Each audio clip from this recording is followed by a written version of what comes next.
मंद विसर्पिणी मुत्कुड़ कथा इस प्रकार शुरू होती है कि किसी राजा का किसी मनोरम स्थान पर एक शयन गृह था।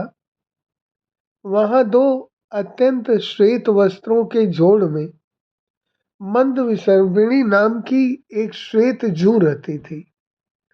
राजा के रक्त का आस्वादन करती हुई आनंद पूर्वक अपना समय बिता रही थी। किसी दूसरे दिन उस शयन गृह में कहीं से घूमता हुआ अग्निमुख नाम का एक खटमल आया। अब उसको देखकर जू ने दुखी होकर कहा कि अरे अग्निमुख, तुम कहाँ से इस अनुचित स्थान पर आ गए हो?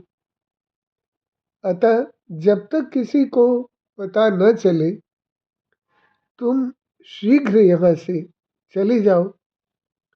उसने कहा, हे भगवती, घर आए हुए दुर्जन व्यक्ति के लिए भी ऐसा कहना उचित नहीं है। कहा गया है कि एह्या गच्छ समाश्वस्य सनमिदं कस्मा चिरा दृश्यते। का वार्ता?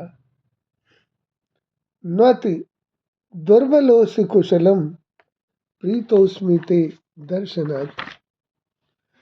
एवं नीच जनेपि युज्यति गृहं प्राप्ते सतां सर्वदा। धर्मोऽयं गृह मेधिना निगदितः स्मार्तैर्लघु स्वर्गतः। आइए आइए, यह आसन है, विश्राम कीजिए। बहुत दिन बाद दिखाई दिए, क्या समाचार है? आप दुर्बल दिखाई दे रहे हैं। कुशल तो है, आपके दर्शन से प्रसन्नता हुई। सज्जन लोग इस तरह की बात नीच पुरुष के भी घर आने पर कहते हैं, क्योंकि धर्मशास्त्रियों के अनुसार यह छोटा सा धर्म भी गृहस्थों को स्वर्ग की प्राप्ति कराने वाला होता है। दूसरी बात यह भी है कि मैंने अनेक मनुष्यों के अनेक प्रकार के रक्तों का आस्वादन किया है।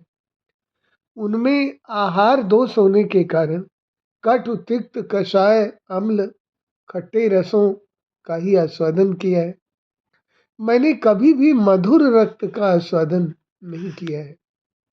अतः यदि तुम कृपा करो तो विविध प्रकार के व्यंजन, अन्नों, पेयों, चूस कर और चाट कर खाने वाली वस्तुओं आदि का स्वादिष्ट आहार करने से राजा के शरीर में जो मधुर रक्त उत्पन्न हो गया है, उसके आस्वादन से मैं जिह्वा को तृप्त कर लूं। कहा भी गया है कि रंकस्य नृपतेर वापि जिह्वा सौख्यम समम स्मृतकृतम तन्मात्रम च स्मृतम सारम तदर्थम यतते यह। जिह्वा का आनंद राजा और दरिद्र दोनों के लिए बराबर कहा गया है। इस संसार में जिह्वा का स्वाद ही सार है, इसीलिए मनुष्य प्रयत्न करता है। यद्येवं न भवेल्लोके कर्म जिह्वा प्रतिष्ठितम तन्न भृत्यो भवेत् कश्चित् कस्य चिद्वश गोथवा। अर्थात इस जिह्वा को संतुष्ट करने वाला कोई कार्य न होता तो कोई इस संसार में किसी का नौकर न होता और न ही किसी के वशीभूत होता।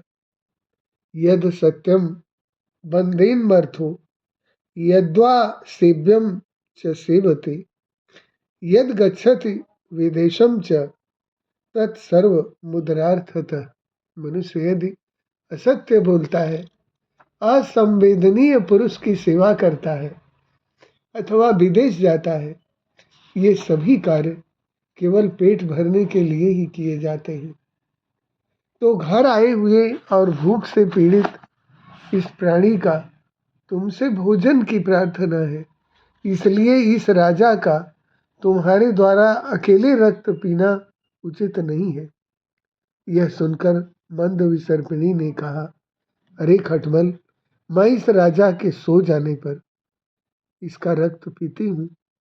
तुम तो अग्निमुख हो और चंचल भी हो, तो यदि तुम भी मेरे साथ ही रक्तपान करना चाहते हो तो ठहरो और इच्छानुसार रक्त का आस्वादन करो। उसने कहा, भगवती, ऐसा ही करूँगा। जब तक तुम पहले राजा के रक्त का आस्वादन नहीं कर लोगी, तब तक मुझे देवों और गुरुओं की शपथ है कि मैं उसका रक्तपान नहीं करूँगा। इस प्रकार उन दोनों के आपस में मंत्रणा करते हुए राजा उस सैया पर आकर लेट गया। इसके बाद उस खटमल ने जीभ की चंचलता और अत्यधिक उत्सुकता के कारण उस जागते हुए राजा को काट लिया। अथवा उचित ही कहा गया है, उपदेश देने मात्र से किसी का स्वभाव नहीं बदला जा सकता, क्योंकि अत्यंत गर्म किया हुआ पानी भी पुनः ठंडा हो ही जाता है। यदि स्वच्छ शीतलो वह्नि शीतान शरदो अनात्मक न स्वभाव वोत्र मर्त्यानाम शक्यते कर्तुमन्यथा। चाहे अग्नि शीतल हो जाए और चंद्रमा तप्त हो जाए, परंतु इस संसार में मनुष्यों का स्वभाव बदलना संभव नहीं है। तब वह राजा सुई की नोक से चुभे हुए के समान उसी क्षण अपनी सैया छोड़कर उठकर बैठ गया और बोला, अरे देखो तो, इस चादर में अवश्य ही कोई जूं या खटमल बैठा है जिसने मुझे काट लिया है। इसके बाद जो कंचुकी वहां खड़े थे, वे शीघ्रता से उस चादर को लेकर सूक्ष्म दृष्टि से उसको देखने लगे। इसी बीच वह खटमल चपलता के कारण चारपाई के अंदर घुस गया। उन लोगों ने मंद विसर्पिणी को वस्त्र के जोड़ के बीच में देख लिया और मार डाला। इसीलिए कहा गया है कि न यह विज्ञातशीलस्य प्रदातव्य प्रतिश्रय मुत्कुणस्य च दोषेण हता मंद विसर्पिणी।